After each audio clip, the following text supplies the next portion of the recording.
Imagine a cold stone square, dozens of eyes, strange, hostile, indifferent. Watch the smoke just beginning to rise. The heart of Rouen is hushed beneath the ash, and only the crackling of dry wood sounds louder than the prayers. A girl in white stands tied to the stake. Her face does not scream. Her eyes do not plead. She is silent. But somewhere within her, perhaps even now, someone is speaking, as they have spoken to her all her life. The voices that brought her here. What if you were 17, illiterate, had never left your village, and God told you to lead an army and save France? What would you do? The story of Joan of Arc is no legend. It's history, documented in archives, interrogation records, royal decrees, eyewitness accounts, and inquisitorial transcripts. She is not a fictional heroine. She is a legally condemned witch, later canonized as a saint. And between those two labels stands a real human being. Subscribe to our channel if you enjoy thoughtful, deep historical journeys. No yelling here, just the truth. And be sure to leave a comment telling us where you're listening from and what time it is there. It's one of our favorite rituals. Where does a saint come from? She's not just the girl forever engraved on postage stamps. She's a political phenomenon, a theological paradox, a social upheaval, and paradoxically, a symbol of how fanaticism and hope can both destroy and immortalize a person.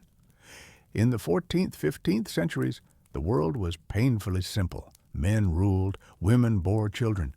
God was high above, the king far away, and death always just around the corner from plague, hunger, arrows, or the stake. And then suddenly she appears, not a princess, not a nun, not a noble's daughter, a peasant girl, and she says, God told me to liberate France. Right. Imagine someone today holding a press conference to announce, the Archangel has given me a plan for NATO. They'd be carted off to a psychiatrist long before they reached a war room. But back then, voices still held power. Joan appears in a moment when France had lost not only its territory, it had lost its sense of purpose. The king had no crown. The people had no faith. And into that darkness walked a girl with a wooden cross, a long braid, a wild idea, and unshakable certainty. She didn't ask permission. She simply acted. But was she truly herself or someone's pawn? That question still haunts historians, because if Joan was a self-made prophet, she was a rare case of female authority in a time when women couldn't even speak in court without a man's consent. But if she was merely a tool in the hands of clerics or plotters, then her story is a grand production, with martyrdom scripted in advance. Yet, whatever we may believe, the facts remain. She was there. She did it. She raised an army.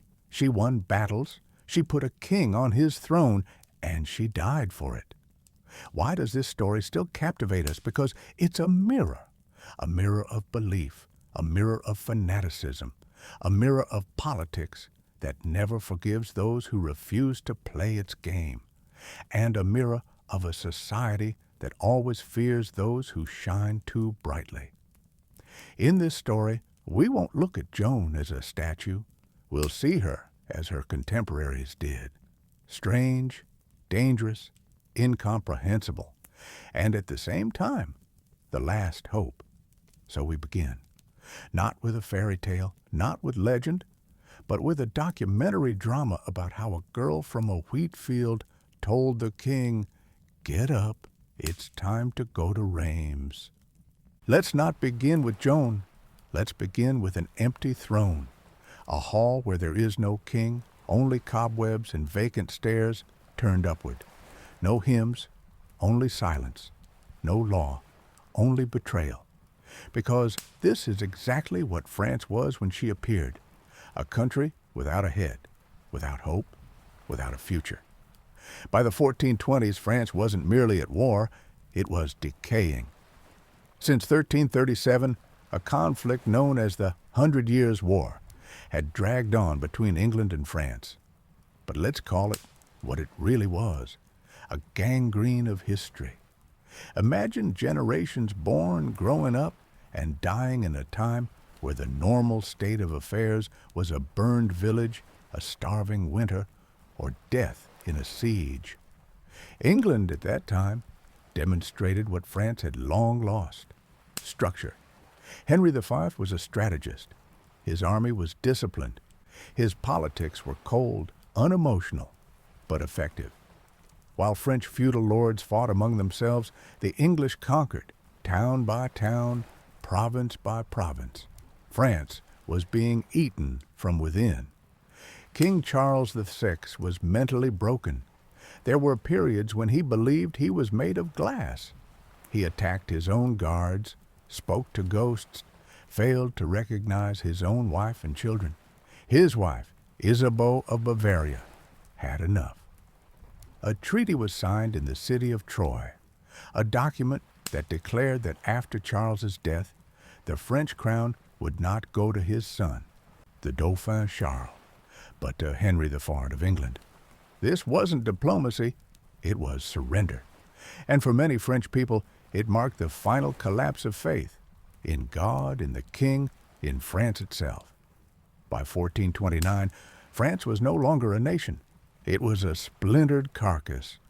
The north was controlled by the English and their Burgundian allies. Paris was lost. The Loire Valley was a war zone, and Dauphin Charles hid in the city of Bourges, surrounded by courtiers who looked more like schemers than statesmen. There was no crown, no capital, no real army, just the ghost of a state. The people didn't know who to trust. Some priests preached that France had been punished for its sins. Others called for loyalty to the English, and in this silence, prophets began to rise. Women who claimed visions, shepherds who spoke of signs in the sky, and one girl from Domremy who said, "God has commanded me to go to the Dauphin." Imagine a village like Domremy, tiny, a few dozen homes. To buy salt, you walk 2 days. To survive winter, you chew tree bark. When a raiding party comes, Burgundian or English, it doesn't matter, they take your bread, your animals, your daughter. Each day is a siege, every night could be your last. And then someone says, "I know what to do." You don't ask how, you just listen. Historians often forget this.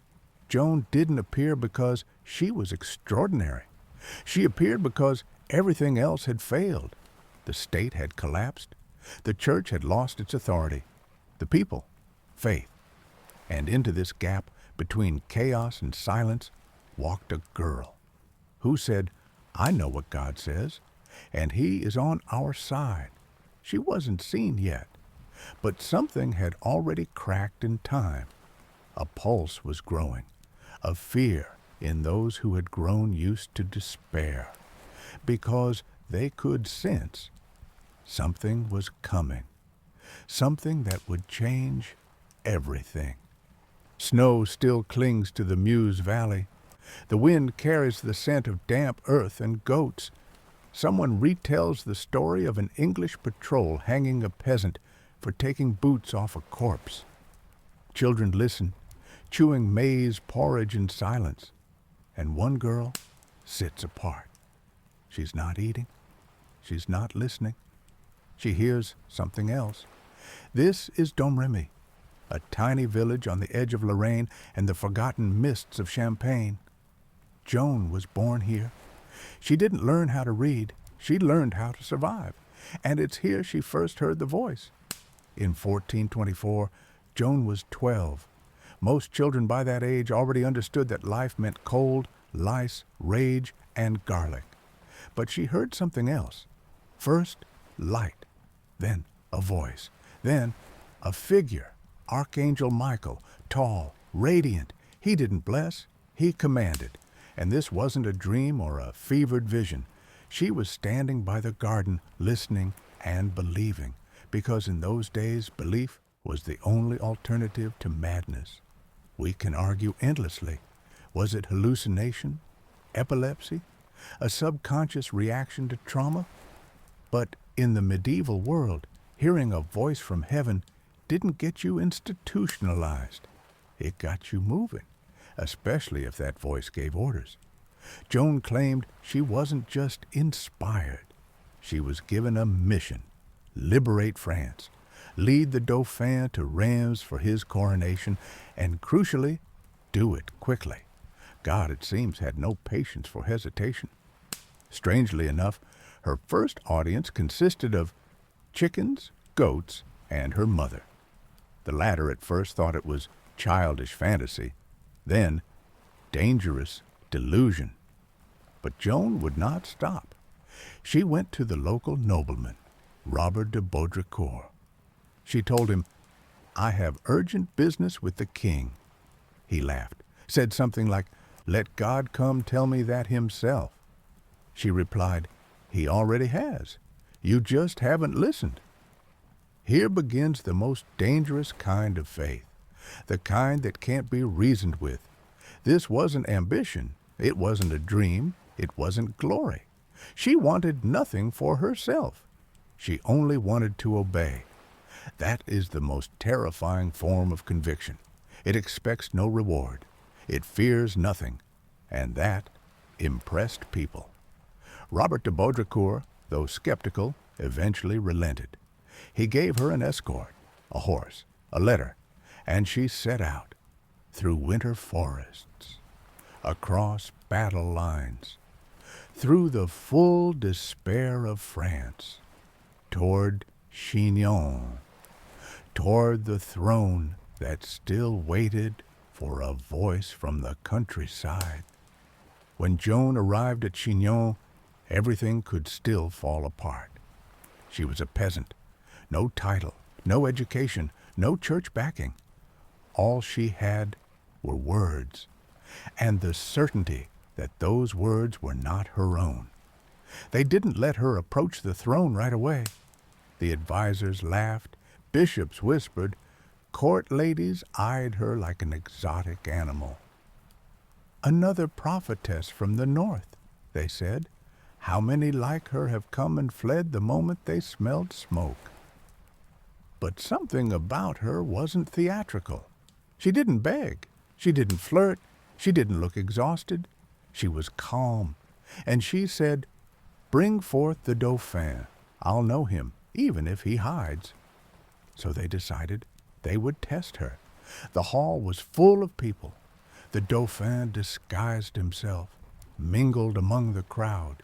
Someone else was placed on the throne.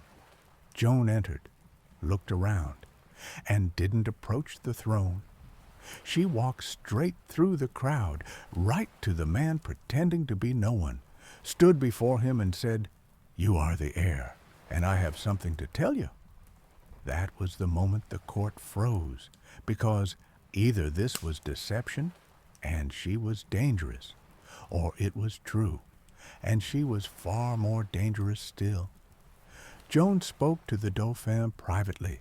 We don't know exactly what she said, but within hours he had changed. The man who yesterday seemed cowardly and skeptical began to act. He didn't give her an army outright, but he allowed her to be tested. Bishops grilled her with theological traps about the Trinity, about doctrine, about confession. She, an illiterate girl, answered flawlessly. And then, like in some medieval parable where a maid in linen walks through the storm of doubt, Joan received what she came for. She was approved. She was granted access to the army. And France trembled, because now it wasn't a king leading the army, not a marshal, not a duke, but a girl with God at her back. April 1429. France is still clinging to prayer and hope, but over Orléans there is darkness, specifically siege. The English have nearly surrounded the city, leaving only a narrow corridor along the river. They're building forts, one earthwork after another. Their goal? To strangle the city slowly, with minimal losses on their side. Orléans is the key. If it falls, the road to the south lies open. The Dauphin can forget his coronation. France may lose its independence entirely. Joan arrives with a small contingent, not as a commander, more as a symbol, or so the generals believe, but in her first war council, she breaks the mold. She says, "We must attack, we must strike first. God is with us, we cannot wait." The generals frown. But she's already in the saddle. She doesn't argue, she leads. The first days are like lightning in a stale room. She boosts morale, prays with soldiers, forbids swearing, drinking, and prostitution in camp. And, most crucially, she charges. In battle, she doesn't hide. She leads with her banner, a white flag bearing the image of Jesus and fleur-de-lis. Arrows fly. One soldier crosses himself and mutters, "This isn't strategy, it's suicide." Another replies, "But we're following her. She's wounded, an arrow to the shoulder." They carry her away. Then she rises and returns, with the arrow still in her body. This isn't just religious fervor, it's tactical madness, and it works. One by one, English fortresses fall. Their discipline collapses before her fanaticism. Orléans is liberated after just days of combat. Joan is not merely a heroine, she becomes legend. Bells ring in her honor. The Dauphin writes proclamations. People say, she is the Messiah. France is reborn. But behind closed doors, anxiety brews, because now she cannot be controlled. She speaks directly to God, and that means she can bypass everyone. Orléans was liberated, and now the road lay open. But not just to another battle, to Reims, the city where French kings had been crowned for over 300 years. And that's where Joan said, "We must go, now." The command tent fell silent. It was madness. Reims was far. Between them and the cathedral stood enemy fortresses, English, Burgundian, traitorous. But she insisted, and the army marched. It wasn't a military campaign, it was a pilgrimage. Towns opened their gates one after another. People poured into the streets, dropping to their knees. Priests rang bells. Someone cried out, "Hosanna to the daughter of God!" This was no longer strategy. It was revelation. And then, Reims. The city opened its gates without a fight. On July 17, 1429, the Dauphin Charles was anointed king. Charles VII, legitimate, crowned, before the eyes of Joan. She stood beside him and wept. "This is why I came," she said. The coronation was a climax, but also a turning point, because now her mission was complete, her role fulfilled, and the man she had brought to the throne no longer needed her. In the crowds, rapture. In the chambers, conspiracy. Joan had grown too powerful. She was under no one's control, neither the church nor the army. And history does not forgive such people. But for now, this was the peak. France reborn, the king in Reims, and a girl from Lorraine at his side. The king had been crowned. The bells of Reims still echoed through France. But something was changing, or more precisely, things stopped changing. Joan wanted to keep marching. She said, "We must take Paris," because unless the English were driven out completely, they would return, stronger. But the king was already on the throne. His advisors whispered, "Now is the time to negotiate, not to fight." They were tired. They were afraid. They did not trust her. Joan, who just yesterday was the angel of salvation, was now a problem. She didn't play by court protocol. She didn't bow. She didn't ask permission. She was still speaking to God, and that was dangerous. The campaign toward Paris did happen, partially, but without full strength, without royal support. It was a strange, semi-official expedition that even her allies preferred to forget. Paris did not fall. Joan was wounded. The army demoralized. The return, heavy with silence. She understood they hadn't betrayed her. They'd shelved her, like a tool no longer useful. But she refused to disappear. In December 1429, Joan was ennobled. Her family elevated too. It was a reward, and also a message. Go home. We thank you. Fade into history gracefully. But Joan rode out again, with no real backing, no real funding, only faith and a fatal loyalty to her mission. In May 1430, near Compiègne, she found herself surrounded. She tried to organize a retreat. She was the last to stay on the field, and they captured her. When Joan was captured near Compiègne, she was handed over to the Burgundians, those same former allies of France who now played their own game. But they didn't keep her long. By the autumn of 1430, they sold her to the English.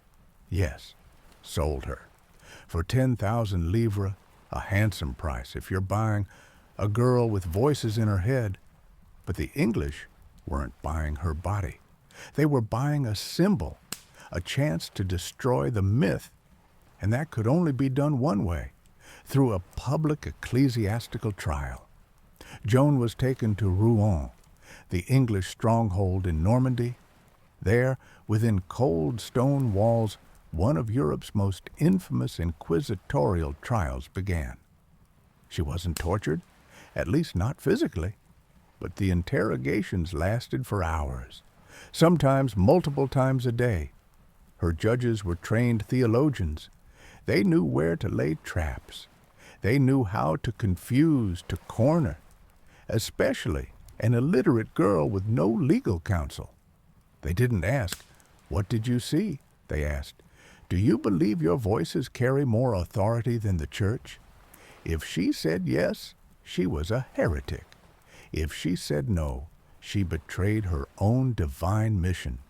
It was a trial with no exit. Joan held her ground. Her answers were clear. She did not recant. She did not beg. She even joked. One judge asked, "Do you know what grace you're in with God?" She replied, "If I'm not in His grace, may He place me there. If I am, may He keep me there." 1431 May. Joan knows this trial isn't about truth, it's about control. They want to break her publicly, humiliate her, force her to recant, to show that no one stands above the church, not even those who claim to hear God. They persuade her to sign an abjuration. And in the end, she does. Not because she's broken, but because they promise her life. They say, "Renounce the voices and you'll live. In prison, but you'll live." But it's a trap. Because once she signs, they label her not just a heretic, but a relapsed heretic. And under church law, that means execution. May 30th, 1431. She is led to the marketplace in Rouen. She wears white.